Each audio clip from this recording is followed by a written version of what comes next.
Ivan Lins, 5 décadas de sucesso, mais de 600 composições, nada menos do que 10 indicações ao Grêmio. E a nossa conversa se dá aqui, juntinho ao mar, no Algarve, em Portugal, onde ele faz uma apresentação única para um grupo seleto. Daquilo que eu sei, nem tudo foi proibido. Vamos começar pelo começo, Ivan. Você nasceu na Tijuca, foi criado na Tijuca, não é isso? Foi. Muda da Tijuca.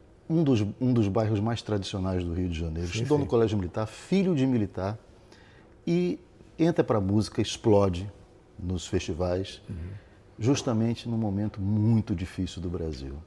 Como é que foi essa relação de sair de um lugar tão tradicional, com um pai que eu imagino que seja tradicional, e naquele momento para fazer música de protesto, inclusive? Foi complicado, porque meu pai não acompanhava a minha evolução musical. Minha mãe sim, porque minha mãe ficava em casa, minha mãe era dona de casa. E minha mãe era uma mulher muito culta e foi professora primária, né? Na época, quando meu pai conheceu minha mãe, ela era professora, tinha acabado de se formar em pedagogia no Instituto de Educação. Que também é tradicional. Que era tradicional. E ela... E naquela época, o ensino era riquíssimo, né? As pessoas, assim, havia uma certa... Era uma exigência qualitativa muito forte na educação no Brasil, né? Então, o que acontece é que a minha mãe, tendo os filhos, ela tem aquela coisa e a convivência diária, tem um apego muito mais forte em relação a nós do que meu pai, que saía de casa, ia para o Arsenal de Marinha, voltava de noite e às vezes saía, pegava o navio e ia embora, passava um mês fora, 2 meses fora, né? E então essa distância, né, essa diferença de contato, né, fez com que a minha mãe acompanhasse a minha musicalidade e meu pai nem sabia, não conhecia nada do que eu tocava. Tomou susto ele? Como é que foi isso? Ele tomou susto quando começaram a aparecer as letras, né? Porque quando os meus parceiros começaram... Vitor Martins, por exemplo? Sim, o Ronaldo Monteiro, que foi o primeiro. Também. E começou a escrever músicas que tinham um cunho político, quer dizer, ia contra o status quo, né, do regime militar. E daquilo que ele, como militar, aprendeu também. Porque assim, nós vivíamos na Guerra Fria. Exato. E a Guerra Fria criou assim, uma polarização profunda entre a esquerda e a direita. Então, o comunismo virou assim, um monstro do planeta. Assim, comunismo é o grande inimigo, o grande perigo. O comunista come criancinha.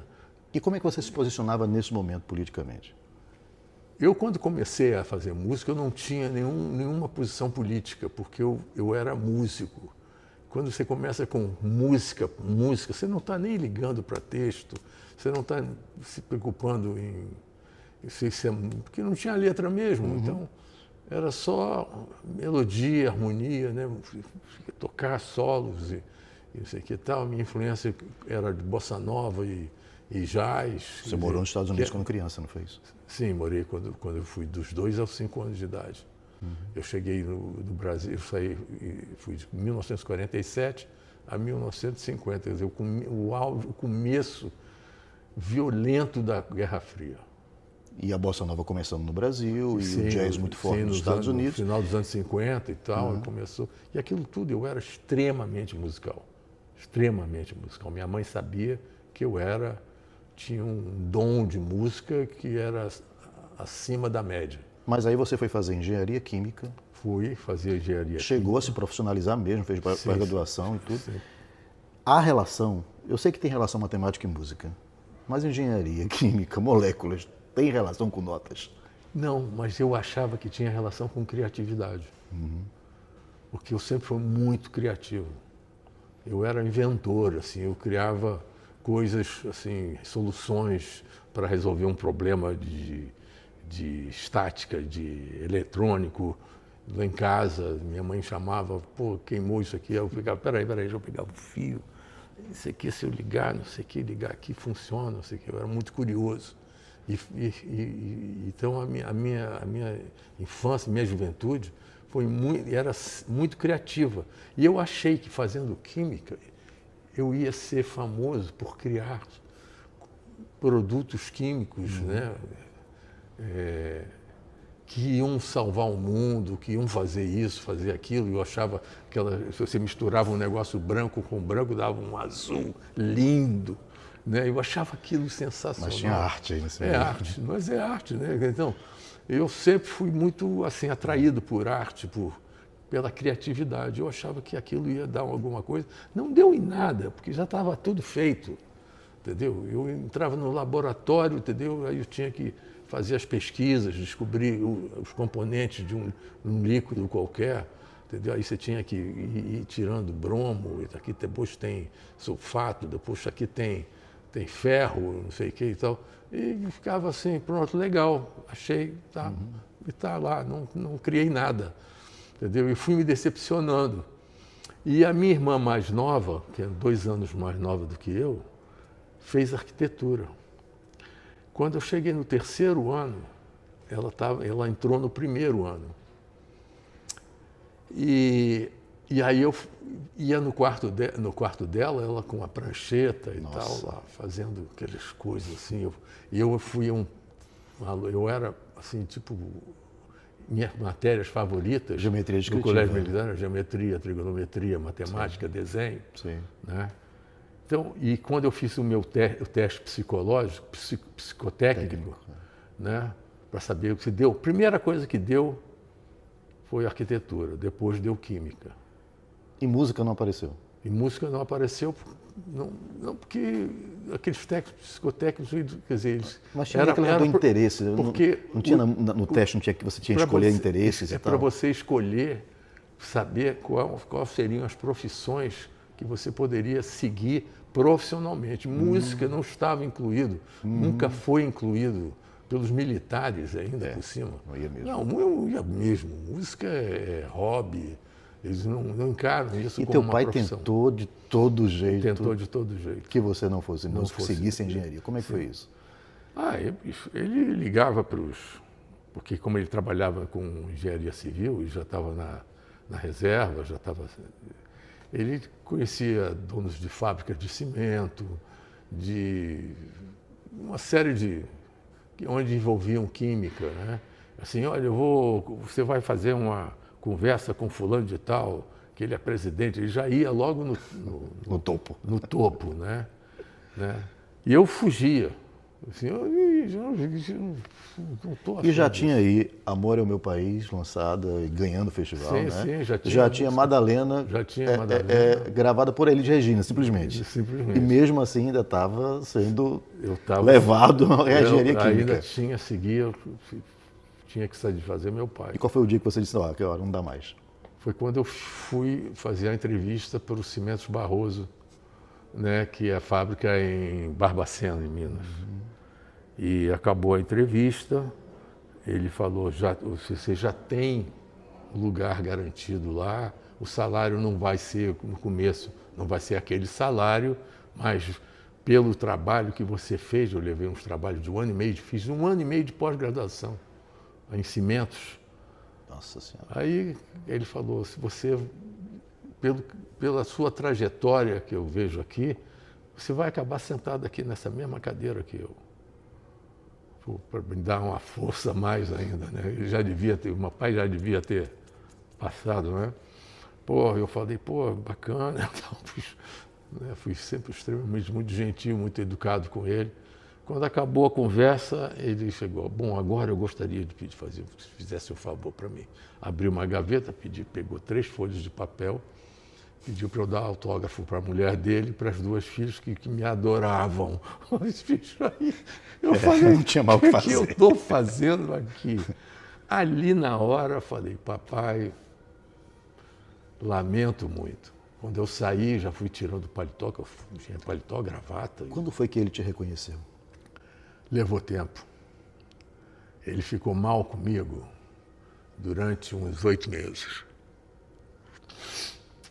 E depois ele começou a aceitar a derrota dele. Porque era a tua vitória também, né? Entendeu? A vitória, eu me sentia vitorioso. Lógico, e era mesmo. Mas ele não. Mas ele ainda ficava no muro, mas já não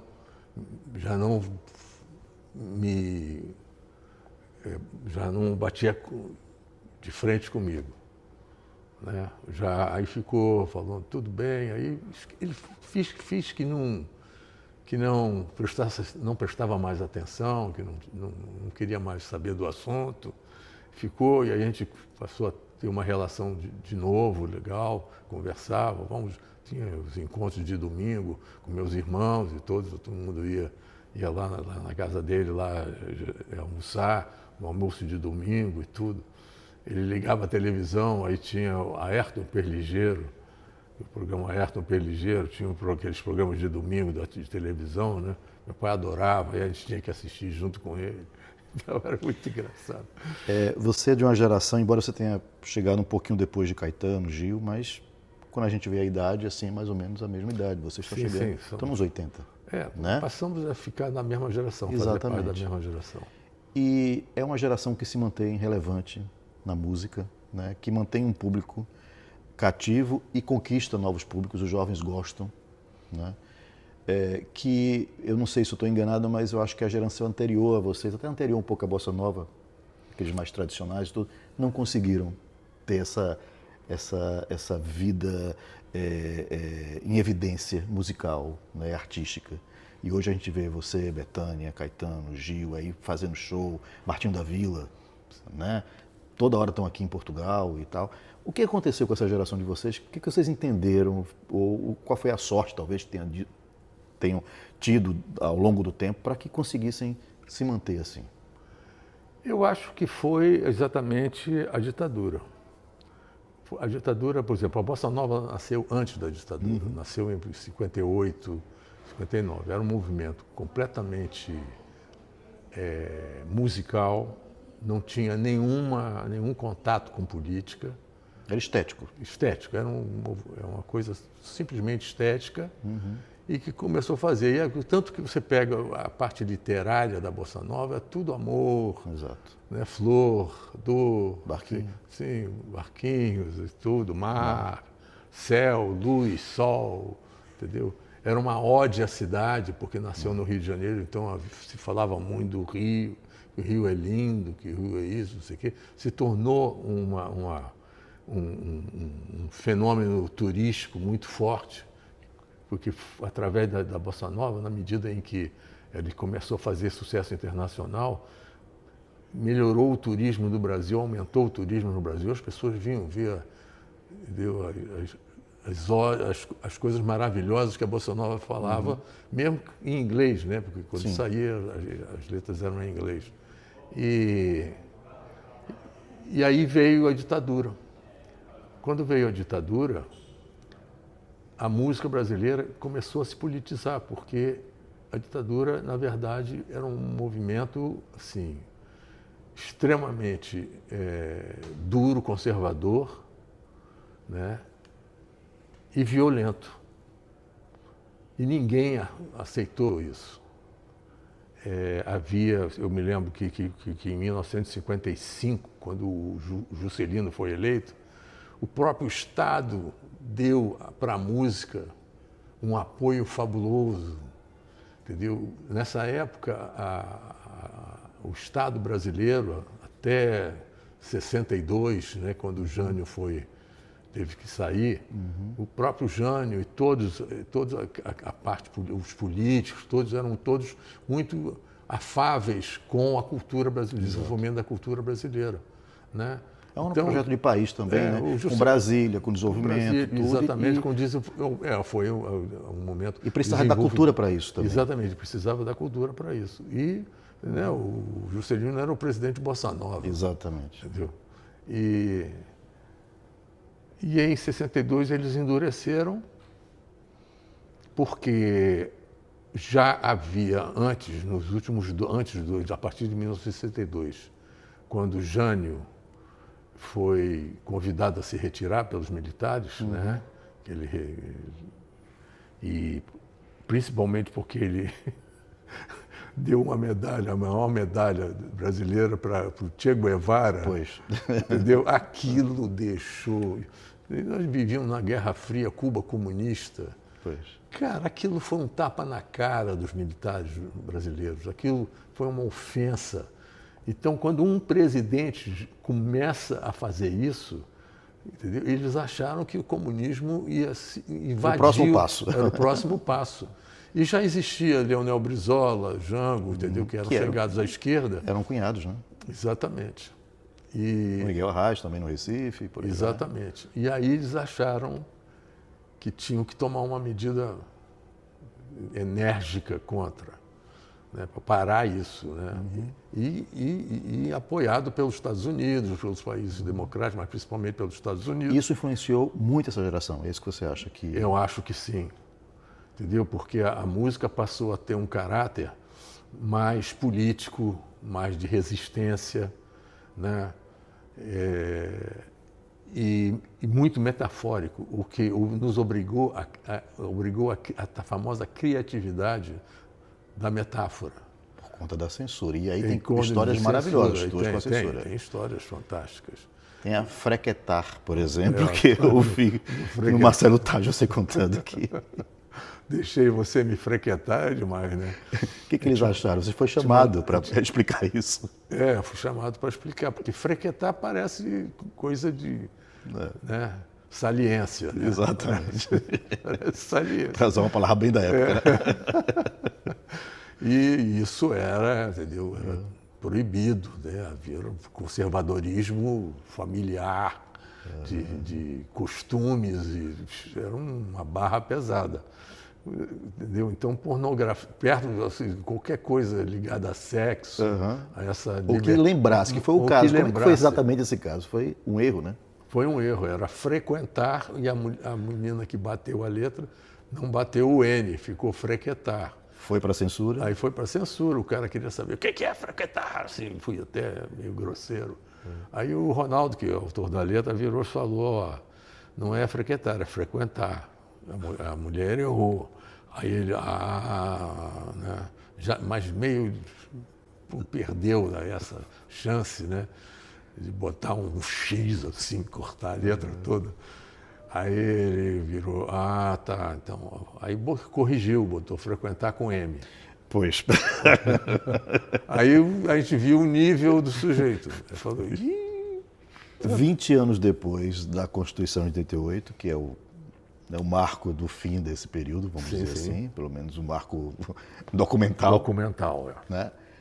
Aí vem toda uma onda de saudosismo disso daí também, no pior sentido da palavra aí, né? Sim. Como é que você viveu esses últimos 8 anos com os 4 do governo Bolsonaro, a gente tem que falar, e depois do governo Lula? Vivemos com muita agonia. Foi um período muito agonizante, porque, mais uma vez, pelo menos para a minha geração, quer dizer, trazia de volta o perigo da época da ditadura, que foi um período difícil, né, para a arte brasileira, né, mas foi também um período fértil em matéria de criatividade, pelas metáforas, que a gente achava que os militares não iam entender nada. Então, havia um boom de criatividade fantástico. Mas isso não aconteceu em 2018 para cá? Não aconteceu porque aconteceu na nossa geração. Os nossos letristas começaram a fazer letras atacando, né? Mas também usando metáforas de novo, né? Não com medo da censura. Porque não existia de fato. Não existia de fato censura. Mas para alertar O que mais te doeu nesse período? O que mais me doeu foi a polarização. Descobri que quantos ignorantes existiam no Brasil. de todas as classes sociais. E aí você começa a tentar descobrir por que motivo, né? E aí o motivo principal, o caminho principal foi a internet, através dos algoritmos. E que foi-se uma lavagem cerebral, porque eles dizem, o cara acredita num jornalista qualquer, que diz um negócio, ele falou, eu acho que é isso. Aí ele entra na internet, no Instagram dele, no Facebook dele, aparecem só gente falando a mesma coisa. E ele apaga o outro lado. As pessoas viram metade. É um lado para ser excluído, um lado para ser abandonado, para não ser visto, né? Para não ser visitado. E isso doeu demais.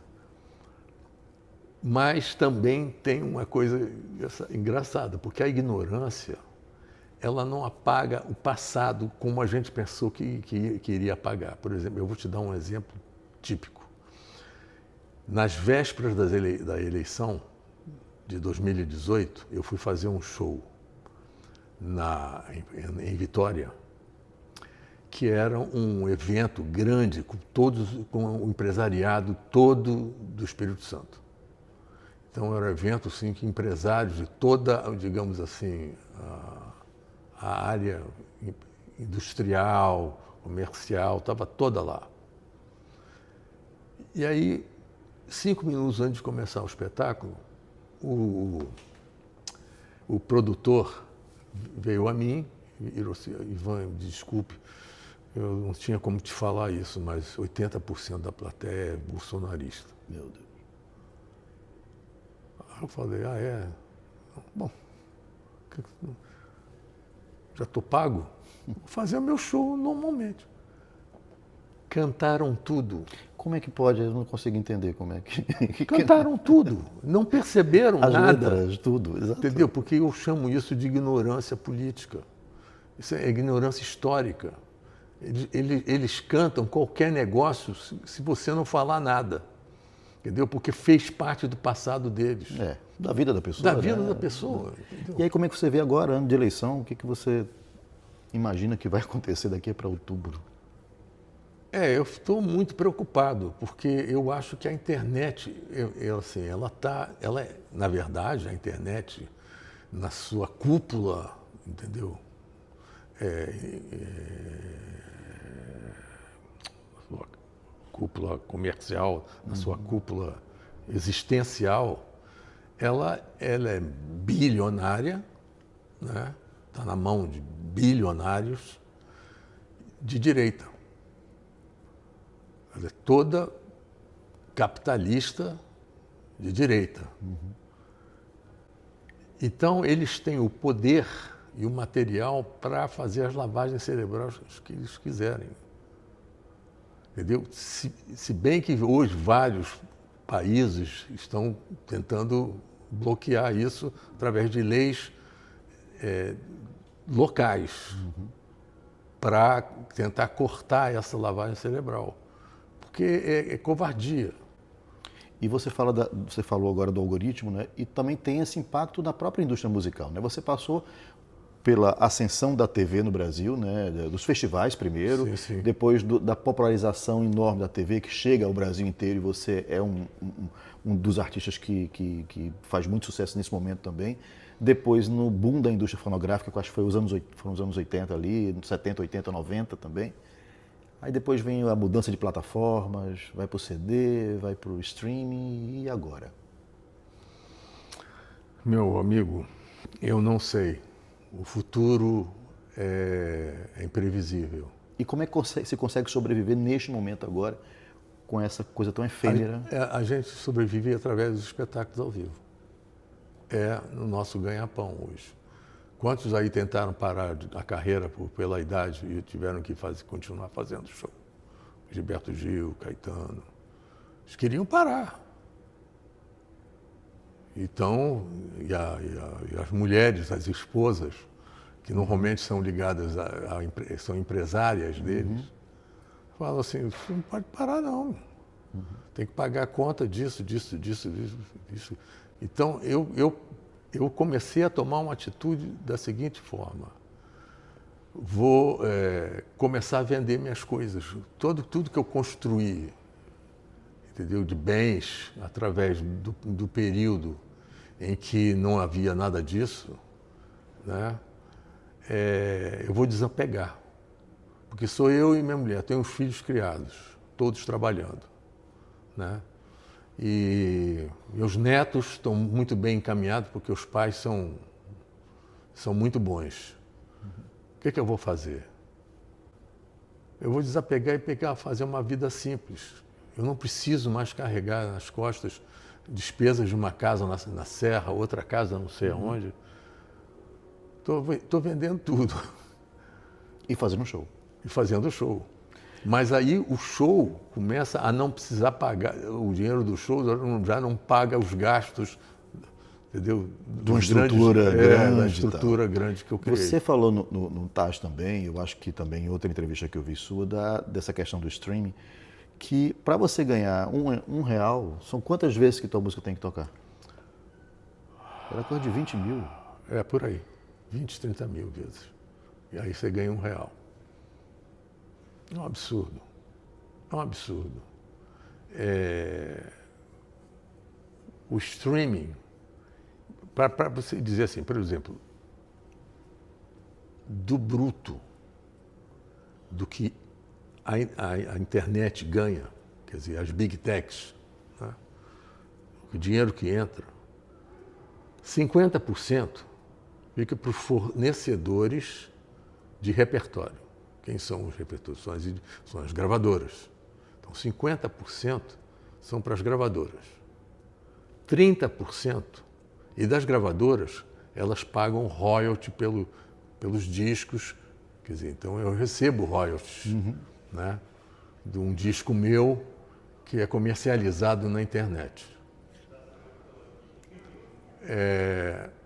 O meu disco não é fortemente, porque o meu disco parou de vender porque o mercado mudou, né? Toca muito pouco, então o interesse por adquirir um disco desapareceu. As pessoas hoje escutam tudo na internet, então a venda caiu vertiginosamente. Então o meu royalty de venda foi lá para baixo, mas as gravadoras continuam recebendo 50%, então elas não têm muito que pagar, mas têm muito que receber. 30% ficam para as plataformas. Que não fazem nada. Entende? Então, de 100%, 80% morrem na fonte.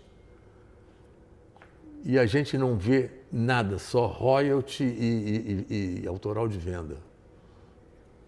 Sobram 20%. Desses 20%, 10% vão para entidades que fazem direito conexo e entidades publishing, né, editoras, e 10% é dividido entre a classe musical do mundo inteiro. Os compositores, não sei o que e tal. Blá, blá, blá. Você imagina o que sobra disso, né? Eu queria te falar também um pouco sobre a sua carreira internacional, né, que é longa e é intensa. Acho que tem sido até maior do que no Brasil ultimamente, não? Olha, não chega a isso. Eu consegui conquistar um público fiel, assim, que consegue, assim, manter a minha carreira funcionando. Mas também, além do público, é também uma inserção no circuito, né, que já vem de um tempo. Por exemplo, Quincy Jones, que é uma pessoa que trabalhou com você, trabalhou com ele, né? Sim. Você quase entra para um disco clássico do Michael Jackson. Pois é. Mas isso foi fruto de um trabalho que ele mesmo fez com o meu repertório, onde ele tinha um interesse também. Ele ganhava em cima daquilo. Porque... Ele te chamou para para entrar uma música sua no disco, era isso? Não. Ele me chamou para fazer uma parceria, uma co-edição. Eu tinha uma editora que tomava conta do meu repertório todo, e ele tem as editoras dele, então. E ele escolheu uma editora dele e fizemos uma parceria. que basicamente deveria ser 50-50. Então ele escolheu 32 canções, não, menos, 12 canções, onde estava o Novo Tempo. Aí ele pegou o meu filé mignon das canções, né? Madalena, Para fazer o que com essas músicas? essas músicas para ele colocar com artistas americanos, com Barbra Streisand, com Ella Fitzgerald. Algumas foram. Entendeu? Foram. Sim, a Sim, ela, foram. Sarah Vaughan. Entendeu? E tal. gravaram. Eu tenho E o várias- Michael Jackson ia ser o quê? O Michael Jackson foi a oferta, o atrativo para eu renovar o contrato com ele. Ok. Porque ele fez um contrato de 2 anos. Aí cumprimos os 2 anos. Com esses Foi grandes nosso cantores que você falou agora. Ele colocando músicos de jazz, todo mundo gravando música minha nos Estados Unidos e principalmente nos Estados Unidos. Completou, assim, agora vamos fazer uma renovação desse contrato. Fez uma festa para isso. Nós fomos lá e tal, aí ele mostrou um saco assim enorme de plástico, cheio de fita cassete, não sei o que e tal. Ele falou, Ivan e Vitor, estava o Vitor também, vocês estão vendo isso aqui? Isso aqui são só músicas, só fitas de músicas que os compositores americanos mandaram para entrar no próximo disco do Michael Jackson. Aí ele foi dizendo os nomes dos compositores, Simon Garfunkel, não sei quem, Burt Bacharach, não peguei nada, eles não conseguiram fazer nada que servisse. Mas eu consegui achar uma música sua. E qual era? Novo Tempo. E você consegue imaginar como é que seria o Novo Tempo com o Michael Jackson? Não consigo. Porque são duas enfermarias diferentes. Sim, né? sim. Mas ali eles achariam facilmente. Né? Teve até um menino da Bahia, que se radicou em São Paulo, que tentou fazer como o arranjo ficaria. Né? Aí ficou engraçado, assim. Aí eu falava, bicho, mas não é a minha música. Não é bem isso, não. Mas, assim, e a música entrar no disco do Michael Jackson era eu e Vitor assinarmos o novo contrato, né? De coedição e de não sei o que. Tudo bem. Aí passou uma semana, 2 semanas, chegou o tal do contrato. O advogado do Quincy, que o escritório era um prédio lá em Century City, lá no Beverly Hills, sei lá, aquela Hollywood pesada, né? E o cara mandou o tal do contrato. Era um contrato pro forma para pegar o otário. Sabe aquele contrato? Oh, não, eles vão assinar de qualquer jeito. Michael Jackson, eles vão assinar qualquer coisa. Primeira coisa logo que o advogado dele, assim, esses brasileiros, esses sul-americanos, esses caras, eles vão assinar. Mandou aquele contrato pro forma, em que o cara fica com 90% e você fica com 10%, entendeu? Porque é o Michael Jackson. E aí vocês? Aí a gente falou, não, isso não, devolvemos. E até o Vitor ligou para o Quincy Jones, ele não falava inglês, tomou um porre. Essa história é engraçada. O Vitor, cara, encheu a cara de raiva. Assim, eu não vou assinar isso. E bum, bum, bum, bum, bum, bum. Aí assim, eu quero o telefone do Quincy Jones. Eu tinha o telefone do Quincy Jones. Nós tínhamos. Aí ele pegou lá, achou o telefone, ligou para o Quincy, olha só, que era o Midas da música mundial, assim, né? Atendeu alguém, ele, Quincy Jones, please. O please era a única coisa em inglês que ele sabia. Yes or no e please. Veio o Quincy. Hello? Quincy, sou eu, Vitor Martins. Vitor Martins. Ah, Vitor... Yeah. Falar com um sotaque, assim. Sou eu, Vitor, não sei o quê. Yes. Aquele seu advogado é um filho da puta. Cara, palavroada assim. E a gente na sala falando, puta, o Vitor, para com isso, não sei o quê. Aí ele, assim, um moment. Aí chegou, chamou um amigo nosso, que falava muito bem inglês, assim, vai, pega o outro lado da linha, e vai traduz para ele. Aí ele falava, diz que o advogado dele é isso. Aí o cara, conheci, here's Paulo Rosens, aquela cláusula, não sei o quê. E eu, Vitor, não é isso que eu estou falando. Cara, não, a causa tem uma inserção, não sei o quê, da lei que diz que não sei. Puxa, o cara falando, não podia falar o que o Vitor estava falando, acabava tudo. E acabou. Não acabou. E aí o Quincy entendeu que tinha um problema no contrato. Foi ali que ele entendeu que tinha um problema no contrato.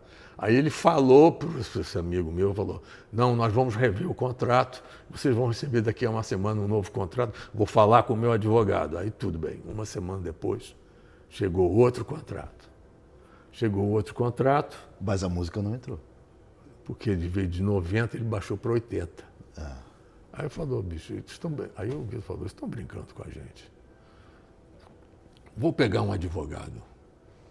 Aí, rapaz, você vai pegar um advogado, vai brigar com isso, com o advogado. Vou ter que brigar, porque alguém tem que nos defender e negociar direito isso, porque está injusto. Aí conseguimos, através de um amigo, o advogado encontrou um advogado que era da CBS, era um advogado da CBS poderoso, que odiava o advogado do Quincy Jones. Quer dizer, caiu do céu esse cara. Deu uma sorte e pegamos esse cara. Aí o cara falou, olha, vamos fazer o seguinte, eu vou atender vocês na hora do almoço ou na hora do jantar, porque vocês não vão conseguir pagar os meus honorários. Vocês não vão aguentar. Ainda assim, quer dizer, a gente ainda teve que ir na sala dele umas 2, 3 vezes, não sei o quê. Sei que a gente gastou $50 mil. E no final foi o quê? E aí, aí levou 8 meses. Ele ficou discutindo com um advogado do Quincy durante 8 meses para chegar a um acordo. Aí o Michael Jackson gravou o disco. E já era. Eu queria falar só para terminar 2 ocasiões que eu acho que mostram muito quem você é. Uma é que você é cercado por amigos. Né? Você disse que gosta de turma. Eu gosto de turma, sempre fui. E quando você concorreu com o Amor é o Meu País, você foi patrulhado e tudo, e 2 pessoas saíram em sua defesa. Uma foi a Elis Regina. Sim. E o outro foi o Aldir Blanc. Foi o Aldir Blanc e o outro depois, mais tarde, Chico Anísio. Chico Anísio. Ele fez o que exatamente? Ele fez a mesma coisa, declaração que foi injusto, que o que estavam me chamando de música patriótica, não sei o quê. E que não era. E não era. E ele me defendeu também, nos defendeu, eu e Ronaldo, né? E a Elis escreveu? Escreveu um texto de 2 páginas num jornal alternativo, né, me defendendo a gente e a música. E o Aldir Blanc? E o Aldir Blanc também nos espetáculos que a gente fazia. Eu fazia parte do movimento artístico universitário, que era um grupo de compositores universitários que participavam dos festivais universitários. Entendeu? No Brasil houve 1, 2, 3, 4, 5, acho, dos 3 primeiros, né? De 1968, 69 e 70. E aí a gente formou um grupo que se reunia toda sexta e sábado lá na Tijuca, quase Vila Isabel. E naquela casa, e a gente sempre compunha, levava músicas novas. Era um grupo e a gente foi se solidificando, se unindo e resolvemos tomar uma atitude política, entendeu? E aí começamos a fazer shows no Rio de Janeiro, no estado do Rio de Janeiro e São Paulo. Chegamos a fazer 2 shows em São Paulo. E com o repertório todo nosso. E eu cantava O Amor ao Meu País. Mas antes de cantar O Meu País, o Aldir sentava na escada do teatro, para um público aqui, e falava, olha, o Ivan vai cantar agora uma música assim, que fala de amor, não sei o quê, ele fala 2 versos, 3 versos. E aí, está sendo patrulhado, não sei o quê, não sei o quê. Pô, eu esperava que pelo menos a inteligência brasileira tivesse cultura, tivesse capacidade de entender textos e não sei o que, esculhambando, entendeu? A turma, né? Porque os caras, jornalistas e não sei o que tal, uns inclusive que elogiaram a música antes da Copa do Mundo de 70, que é onde apareceram os slogans, ninguém segura esse país, eles se apossaram da palavra país, se apossaram da bandeira. Então a música teve um antes e depois, né? Teve um antes. A música foi classificada antes, e alguns jornalistas que classificaram essa música, faziam parte do júri, entendeu? Elogiaram a música, falaram que essa música ia ser, não sei o quê. Tinha a imagem O Amor ao Meu País, e eles entenderam perfeitamente que era uma imagem romântica. Né? Depois, mas não. Depois das frases do Médici, Uhum. eles começaram a dizer que eu tinha feito música patriótica. Pô, como é que você falou isso agora, está falando isso? O Aldir pegou tudo e esculhambava a turma. E aí eu digo assim que mostra muito a sua personalidade, porque você teve aí os seus amigos que te defenderam, e outra, já nos anos 80, uma imagem que para mim não sai da cabeça até hoje, que é no Maracanãzinho, a Lucinha Lins cantando Purpurina, sendo vaiada pelo Maracanãzinho inteiro, e você ali do lado dela. Né? Sim, dando apoio sim, total. Eu fui lá dar um apoio porque óbvio, eu tinha uma popularidade muito grande. Exato. E minha popularidade foi criada exatamente no mesmo lugar, no mesmo espaço, né? Quer dizer, então, fui lá defender. Não consegui muito, não. A vaia continuou. Foi mesmo grande. Comigo. Mas também foi um momento muito... Mas eu tinha que fazer isso. Mas foi um momento histórico aquilo ali. Entendeu? Eu tinha que fazer aquilo, não podia deixar ela sozinha ali. Né? Ok, Ivan, muito obrigado, viu? De nada. Olha, foi um prazer enorme. Um bom show hoje. Obrigado. Pode deixar. Vou caprichar. Você sempre capricha.